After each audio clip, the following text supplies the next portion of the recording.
श्रीगणेशाय नमः।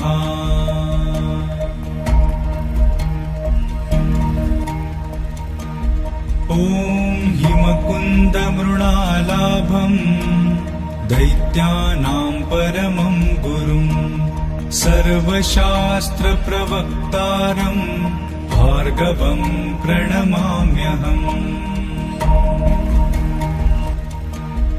ॐ हिमकुन्दमृणालाभम् दैत्यानां परमं गुरुम् सर्वशास्त्रप्रवक्तारम् भार्गवं प्रणमाम्यहम्।